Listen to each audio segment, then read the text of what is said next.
Class 9 chapter first chemistry का index second का question से ये इसमें हम 4-5 क्वेश्चन का डिस्कशन करेंगे। आइए हम देखते हैं कि इसका क्या है, इसके बारे में हम देखते हैं। तो पहला क्वेश्चन यहाँ पे ये कह रहा है कि किसी तत्व के प्रति इकाई आयतन द्रव्यमान को घनत्व कहते हैं। तो देखिए ये घनत्व का डिफिनीशन दे दिया हमारे पास। किसी तत्व के प्रति इकाई आयतन के द्रव्यमान को हम घनत्व कहते हैं। तो ये यहाँ से इसको आप डेंसिटी का, घनत्व का डिफिनेशन भी लिख सकते हैं। अब यहाँ पे फॉर्मूला भी दे दिया आपको, डेंसिटी का घनत्व बराबर द्रव्यमान बट्टे में आयतन। कह रहा है कि बढ़ते क्रम में घनत्व के क्रम निम्नलिखित को व्यक्त करे, हमें क्या करना, व्यवस्थित करें। जैसे चिमनी का धुआं का मतलब ये है यहाँ पे कि जैसे कि हम गांव वगैरह में देखते हैं ना, भट्टी वगैरह होता है, इसमें से धुआं निकलता रहता है। जैसे कि खाना वाना बनाते हैं तो उसको हम चिमनी कहते हैं, इससे धुआं निकलता रहता है, इसको हम कहते हैं चिमनी का धुआं बोलते हैं। अब यहाँ पे कह रहा है, अगला कह रहा है चौक है। यहाँ पे चिमनी का धुआं, शहद, जल, चौक, रुई, लोहा, इन सबको क्या करना है, हमें डेंसिटी के हिसाब से हमें क्या करना है, आगे की तरफ करना है। तो देखिए जो ऑब्जेक्ट एरिया कम लेता हो और उसका मास ज़्यादा हो, उसकी डेंसिटी उतना ज़्यादा होगी। जैसे हम एग्जांपल लेते हैं, एक इतना बड़ा क्या है, आयरन है, ये आयरन है। उसके बाद अगर हम एग्जांपल लेते हैं कि उतना ही बड़ा एक क्या है, रुई का गठरा है।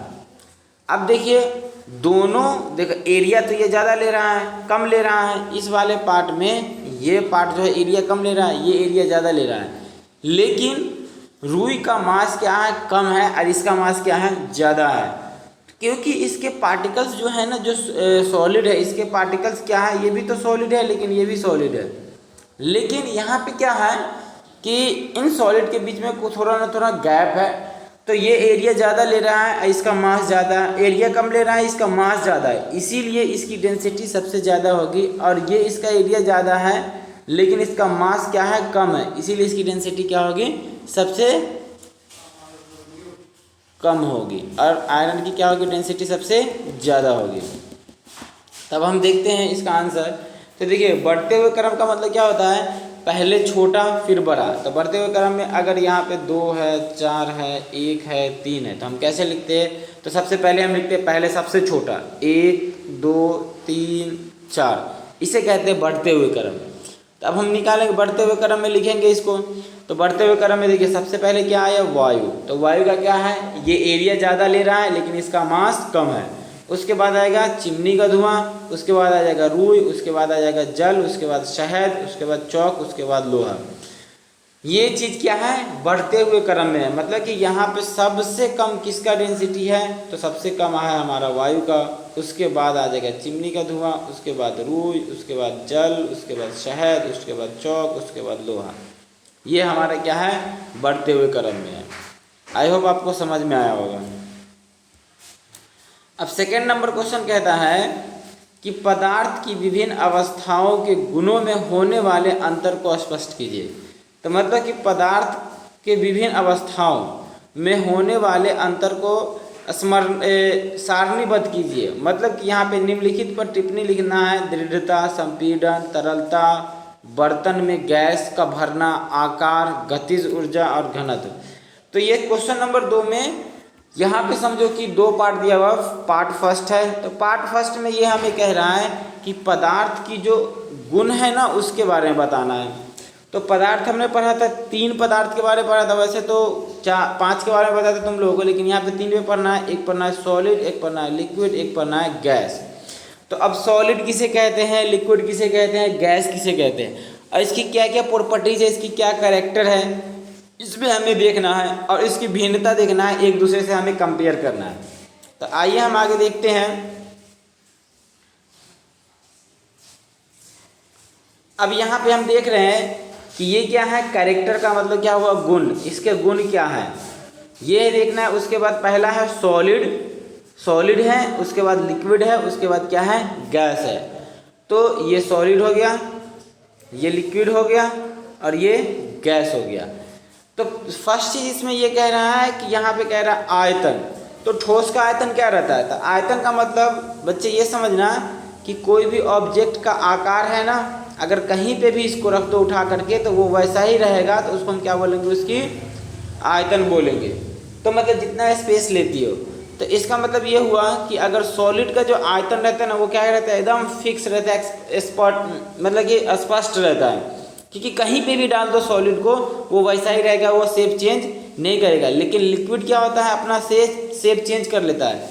जिस बोतल में रखोगे उस बोतल के जैसा बन जाता है। अगर मान लो कि ऐसा इस जगह पे रखोगे या ऐसे यहाँ रखोगे या इस तरह पे रखोगे, तो मतलब जिस टाइप का बर्तन रहेगा उस टाइप का क्या बन जाता है? वो लिक्विड वैसा ही बन जाता है। तो इसका मतलब क्या रहता है? यहाँ पे लिक्विड का जो है आयतन वो फिक्स नहीं रहता है। तो वही कह रहा है कि सॉलिड में कि यहाँ पे निश्चित आयतन एवं स्पष्ट सीमाएं रहती है और कोई निश्चित आयतन नहीं रहती है। जिस बर्तन में रखते हैं वो उसी आकार, उसका ही आकार ले लेता है। और यहाँ पे जो गैस का देख रहे हैं तो गैस का भी निश्चित कोई आयतन नहीं होता है। अब उसके बाद क्या है? आकार नहीं रहता है। और उसके बाद यहाँ पे कह रहा है कि आयतन, आयतन मतलब वॉल्यूम, कह रहा है कि निश्चित आयतन रहता है। अब यहाँ पे निश्चित आयतन इसका भी रहता है, मतलब कि अगर मान लो कि 1 kg है तो 1 kg ही रहेगा, 2 kg है तो 2 kg ही रहेगा। अब वाटर भी 1 kg है तो 1 kg ही रहेगा, किसी भी बर्तन में डाल दो। लेकिन यहाँ पे गैस का कोई निश्चित आयतन नहीं रहता है, जिसका बर्तन में रखी जाए और उसी के आकार का वो बन जाता है। मतलब कि जिस बर्तन में हम रखते हैं वो उसी आकार का एयर बन जाता है, इसीलिए इसका कोई फिक्स आयतन नहीं रहता। अब यहाँ पे है दृढ़ता। अगला टॉपिक है हमारा दृढ़ता। दृढ़ता में क्या कह रहा है कि ये दृढ़ता होती है तथा सब यहाँ तथा बहते नहीं है। दृढ़ता का मतलब ये हुआ कि जैसे मान लो कि ये मेटल है, मतलब कि सॉलिड है, इस पे अगर हम ऊपर से दबाएंगे तो दबाने के बाद इसमें आकार में चेंजेस नहीं होगा, तो इसको बोलते हैं दृढ़ता। इसमें दृढ़ता होने का कारण क्या है? तो दृढ़ता होने का कारण ये है कि इसके जो पार्टिकल्स रहते हैं ना ये काफ़ी क्लोज रहते हैं, मतलब कि एकदम पास पास रहते हैं और इसका खिंचाव बल ज़्यादा रहता है, आकर्षण बल क्या रहता है? ज़्यादा रहता है, इसीलिए दब नहीं पाता, इसको हम कंप्रेस नहीं कर पाते हैं, इसीलिए इसकी दृढ़ता क्या होती है? सबसे ज़्यादा होती है ठोस की। किसकी? ठोस की दृढ़ता सबसे ज़्यादा होती है। अब आगे कह रहा है दृढ़ता के बाद, दृढ़ता किसका कहना है? लिक्विड का देखना। ये दृढ़ नहीं होता बल्कि तरल होता है तथा यह बह सकते हैं। यह बह सकते हैं, इसका मतलब ये हुआ कि ये इसे हम कहीं पे भी डालेंगे तो ये क्या होगा? एक जगह जमा नहीं रहेगा, ये बह सकता है। आप देखते हो पानी को कहीं पे भी डाल दो वो फ्लो होना शुरू हो जाता है, और उसी तरह हवा भी है, ये क्या करता है? फ्लो होना शुरू कर देता है, इसमें भी दृढ़ता नहीं होती है। उसके बाद कणों के बीच आकर्षण। तो सबसे ज़्यादा कणों के बीच में आकर्षण होता है तो वो तुम्हारा सॉलिड में होता है। ठोस में उससे थोड़ा कम होता है और गैस में और कम होता है। तो यहाँ पे अगर बढ़ते क्रम में देखा जाए, घटते क्रम में देखा जाए तो सबसे ज़्यादा यहाँ पे होगा, अधिकतम होगा ठोस में, उसके बाद द्रव्य में, उसके बाद गैस में होगा। अब उसके बाद अगला टॉपिक है कणों की स्थिति। तो यहाँ पे कह रहा है कणों की स्थिति। अब यहाँ कह रहा है तो इसका मतलब क्या है? कण बहुत पास पास होते हैं। तो सॉलिड में क्या होते हैं? कण बहुत पास होते हैं। लेकिन लिक्विड में कण क्या होता है? थोड़ा सा दूर होता है। किसके बनिस्बत? सॉलिड के बनिस्बत। और गैस में तो यहाँ पे पूछो ही मत, ये बहुत ही ज़्यादा दूर होता है। ये बहुत ही ज़्यादा दूर होता है किसके किसके बनिस्बत? सॉलिड और लिक्विड के बनिस्बत। तो मतलब कि गैस में सबसे ज़्यादा आता है, कणों के बीच में बहुत अधिक रिक्त स्थान अर्थात ठोस एवं द्रव दोनों से ज़्यादा होता है। किससे ज़्यादा? ठोस एवं द्रव दोनों से ज़्यादा होता है। अब अगला टॉपिक है संपीड़न। संपीड़न यहाँ पे इसका मतलब क्या है? कंप्रेस, मतलब कि दबाना। इसमें क्या होता है कि कंप्रेस हम इसको नहीं कर सकते, ये नगण्य होता है, और इसमें संपीड़न होता है, इसको हम प्रेस कर सकते हैं, दबा सकते हैं। अब ये अत्यधिक संपीड़ित होता है, ये सबसे ज़्यादा इसको कंप्रेस कर सकते हैं। उसके बाद है विसरण। एक ठोस पदार्थ दूसरे ठोस पदार्थ के साथ विलित नहीं होता। इसका मतलब ये हुआ कि मान लो कि ये एक लकड़ी है और ये एक लोहा है, अगर इसको आपस में मिलाते हैं तो क्या ये डिज़ोल्व हो जाएगा? आपस में मिल जाएगा? नहीं मिलेगा। लेकिन मान लो कि ये वाटर है इसमें रखा हुआ, अब इसमें और इसमें क्या है कि इसमें चीनी है, इसमें से चीनी निकाल के इसमें डालेंगे तो दोनों डिज़ोल्व हो जाएगा? नहीं डिज़ोल्व होगा? डिज़ोल्व हो जाएगा, मिल जाएगा आपस में। लेकिन ठोस ठोस डिज़ोल्व नहीं होता है। लेकिन कुछ ठोस और द्रव्य क्या होते हैं, आपस में डिजॉल्व हो जाते हैं। तो वही चीज़ हम यहाँ पे देख रहे हैं, द्रव्य में ठोस तथा गैसों का विसरण होता है। तो द्रव्य में किसका विसरण हो जाता है, ठोस का भी विसरण होता है और गैस का भी विसरण हो जाता है। उसी तरह गैस का अन्य गैसों के साथ विसरण होता है और तीव्रता से होता है। तो गैस में अन्य गैसों का विसरण होता है, तीव्रता का मतलब बहुत ही फास्ट होता है। आई होप आपको ये समझ में आया होगा। अब उसके बाद हमारा आता है यहाँ पे निम्नलिखित पे टिप्पणी हमें लिखना है। तो यहाँ पे हमें लिखना है दृढ़ता। दृढ़ता का मतलब यहाँ पे पदार्थ का वह गुण जो उसे बाह्य बल से विरुद्ध अपने आकार को बनाए रखने में चेष्टा करता है और दृढ़ता कहलाता है। ठोस में कणों के बीच में आकर्षण बल अधिक है, इसीलिए यह दृढ़ होता है। और द्रव एवं गैस दृढ़ नहीं होता, क्योंकि इसमें आकर्षण बल क्या होता है, नहीं होता है। उसके बाद यहाँ पे है अगला टॉपिक है संपीड़न। संपीड़न का मतलब यही होता है, इसको कंप्रेस हम नहीं कर सकते, कि इसके मतलब कि ठोस को कंप्रेस नहीं कर सकते, क्योंकि इसके आकर्षण बल ज़्यादा होते हैं और इसके कणों के बीच में रिक्त स्थान कम होता है। ये होता है, आप देख करके लिख लोगे। अब यहाँ पे अगला क्वेश्चन है कि तरलता, फ्लुएंसी, बहाव, मतलब कि बहाव किस में होगा। तो अभी हमने पहले ही डिस्कस किया है, तो जो लिक्विड होता है उसमें बहाव होता है और जो गैस होता है उसमें बहाव होता है।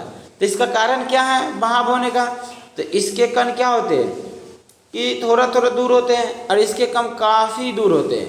तो सबसे ज़्यादा बहाव किस में होगा, सबसे ज़्यादा बहाव होगा हमारा गैस में, सबसे ज़्यादा बहाव, और उससे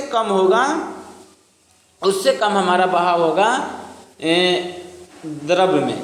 उससे कम बहाव किस में होगा, द्रव्य में होगा। तब हम आगे देखते हैं। आगे है हमारा बर्तन में गैस का भरना। तो बर्तन में गैस का भरना, अब ये देखिए किसी भी बर्तन में गैस को आसानी से भरा जा सकता है, क्योंकि इसके कण सभी दिशाओं में तीव्र गति से चलते रहते हैं और बर्तन में पूर्णतः फैल जाते हैं। ऐसा कणों की अत्यधिक गतिज ऊर्जा एवं नगण्य आंतरिक बल के कारण होता है। नगण्य आंतरिक बल का मतलब ये हुआ कि अगर मान लो कि ये गैस के कण है, तो मतलब कि यहाँ पे क्या होता है, एक कण दूसरे कण पे एकदम कम फोर्स लगाता है, मतलब कि खिंचाव बल इसके अंदर कम होता है, इसीलिए ये किसी भी बर्तन में जा कर के अपने एडजस्ट कर लेता है। आगे क्वेश्चन देते हैं आकार। तो अब हम जानते हैं कि आकार के बारे में पहले डिस्कस किए कि जो ठोस होता है उसका आकार निश्चित होता है, लेकिन जो द्रव होता है, गैस होता है, उसका आकार निश्चित नहीं होता है। अब काइनेटिक एनर्जी, मतलब कि यहाँ पे कह रहा है गतिज ऊर्जा। गतिज ऊर्जा का मतलब ये हुआ कि ठोस का गतिज ऊर्जा कम होता है, लेकिन उसके बाद हम जाएंगे द्रव में, उसमें थोड़ा सा बढ़ जाएगा, लेकिन जैसे लिक्विड में जाएगा तो उसमें लिक्विड में थोड़ा सा ज़्यादा होगा और गैस में और सबसे ज़्यादा होगा। तो मतलब कि आकर्षण बल जैसे ही कम होगा किसी भी पदार्थ में, उसकी गतिज ऊर्जा उतना ही ज़्यादा बढ़ती रहेगी। तो आकर्षण बल सबसे कम किस में होता है, तो गैस में होता है, तो गैस का सबसे ज़्यादा होगा। फिर उससे कम होगा किस में, द्रव्य में होगा। उससे कम किस में होगा, उससे कम होगा हमारा ठोस में होगा। उसके बाद डेंसिटी, ये घनत्व तो पहले मैं बता चुका हूँ ऊपर के बारे में। तो यहाँ पे क्या है, द्रव्यमान बट्टा आयतन। द्रव्यमान बट्टा आयतन को हम क्या बोलते हैं, घनत्व बोलते हैं।